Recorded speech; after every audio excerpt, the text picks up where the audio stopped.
Hello, this video is for anyone who has heard about the open source Linux operating system but does not know how to get started typing commands on the command line in the Linux terminal window. At the end of this video, you will know how to find out what directory, we would also know it as a folder, that you are in within the Linux terminal, how to make a new directory, how to see the contents inside your current directory, how to change the directory you're in, how to create a C programming code file, where to find your new directories in your regular graphical user interface. We're going to shorten that to GUI, which is outside the terminal. That's the regular way that you usually make files and navigate through your file system. You will also learn how to delete a directory or a file. You will learn also how to exit the terminal window. You will need a laptop or desktop computer. You will need to know what operating system you have. We're going to shorten an operating system to OS. If you're already running a Linux OS on your machine, you're good to go. If you have a Mac OS, you're also all set. You're actually running a Unix operating system, which is very similar to a Linux OS. You can run the same commands in the command line. If you're running a Microsoft OS, which is what I have, on your machine, you need Cygwin installed. This software allows you to have Unix, Linux-like terminal tools on a Windows OS. A link to the free software and a setup guide are both below this video. During installation of Cygwin, make sure you grab two packages. SavvyNik on the linked installation video goes through the package selection. You will need to choose Vim, that's V-I-M. You can choose any offered version. And GCC Core, I chose 10.2. Vim is a text editor for typing code, and GCC is a compiler for the C programming language that changes the code into something your computer can run. I also like to select the option to create a desktop icon in setup so that I have a quick way to get into Cygwin. You will also need my PDF cheat sheet of commands for reference. It's linked at the bottom of the video. A quick caution for Windows users, I would recommend that if you are a computer novice, you hold off on trying to dual boot Linux with another operating system on your computer. Dual booting is a way to get two operating systems on your machine. This is not a simple process and can have adverse effects on the functionality of your computer. If you don't know what you're doing, stick with Cygwin until you've researched how to do this correctly. There's also a link at the bottom of this video that is a starting point for a dual boot. Okay, so let's get started with our instructions. The first step is to log into Cygwin. If you are a Mac user, you can search in your machine's Spotlight search icon on the menu bar and search Terminal. For a regular Linux OS, use the keyboard shortcut Control-Alt-T. Otherwise, for Windows users, click on the Cygwin icon on your desktop or search for Cygwin and open it. Okay, we're in. So let's get started. For step one, we're going to identify which directory, remember that's also a file, that you are in. Type pwd and press enter. This is your current directory and shows you where you are in your system. In this case, in Windows, you should see something like home directory and /user, which in my case is Grace. In a Mac OS or a Linux OS, you would likely see something like /user/ your username. So it depends on which system you're using, but it is a similar file path. So for step two, you're going to create a new directory. So type mkdir, and I'm going to call this directory folder 1. And then I'm going to press enter. We are using that directory name, but you can call yours anything you want. You've created a new directory or folder.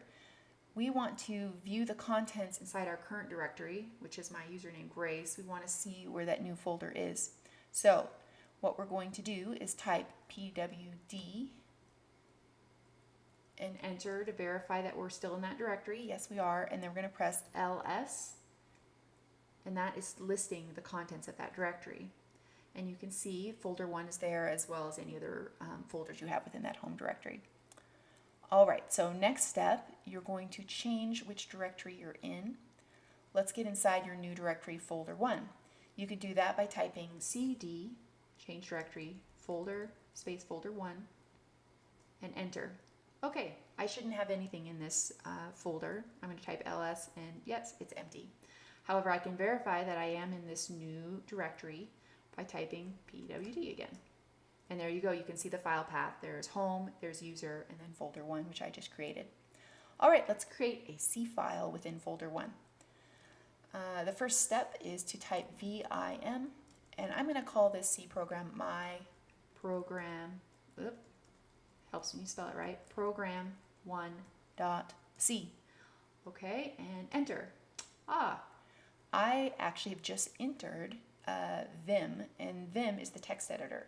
I'm not going to type any code today. You can see the link at the bottom of the video if you'd like to learn how to program in Vim. It's a lot of fun and can be used for other programming languages like Python, for instance, as well.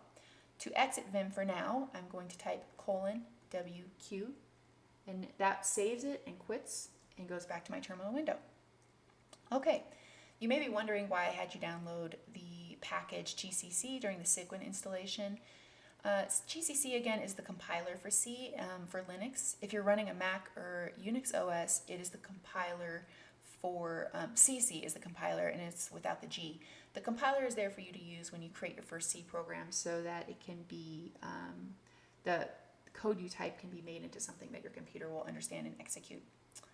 All right, so let's do step 6. We're going to actually go and see where our file is outside of the terminal, and this is the way you're used to seeing your files. So I am going to minimize this terminal window, and I'm going to go into my C drive in my case, and I'm going to go into Cygwin. In your case, it will probably be in your hard drive. If you're in a Mac system or a Linux system, you're going to go into your hard drive, and then from there you're going to go into that same file path. You're going to go into users, you're going to go into your username, and you should find it there. So I'm going to click on Cygwin. I'm going to click now on home, and there's my user name, Grace. I'm going to click on folder 1. That's the new folder I created. And there we go, there's my C file. So it's pretty cool. You have created files and icons for them without ever touching any other icons or interacting with any other program other than the terminal. All right, let's get back into the terminal. And our next step is we're going to delete a file. So to delete it, we're going to type rm, which is like remove, and my program1.c, and then we'll press enter. Word to the wise, if you misspell that, it will send back an error message and say that that file doesn't exist. So you have to pay attention to what the spellings are. All right, so what I'm going to do now is I'm going to type ls, because I want to see what's inside this directory called folder 1. I want to make sure it's empty. And indeed it is. Okay, perfect. All right, so the next step is step 8. We're going to exit the terminal window. But here, first things first, let's go back home. So we're going to type cd, and anytime you enter cd and just enter, note you don't give an actual directory, it will take you to the home directory. All right, and I actually am going to delete my directory called file1. So if I do a list of everything in this current directory, you'll see I have my files, and folder 1 is one of them. To remove this directory, I type rm like I did with just the C file. But what I'm going to do is I'm going to also do space -r, and then I'm going to type folder 1, and that will actually get rid of the directory. Okay, let's check and see if that's true. Yes, it is gone. Perfect. Okay, so if you want to clear your terminal window of commands, like I've got all sorts of stuff going down the page here, you're going to type clear. Okay, enter. Perfect. Okay, to exit the terminal, you're going to just type exit and enter, and there you go. So, congratulations. With your new terminal command skills, you are on your way to becoming a proficient in the Linux OS terminal. With your new abilities, you can use the Linux terminal to do cool things like create shell scripts, automate tasks, schedule those tasks, perform tasks remotely through your terminal, change large quantities of files, and much more. So, if you are interested in learning more Unix Linux commands, I have linked an article with a more extensive Unix Linux list of commands at the bottom of this video. Thank you so much.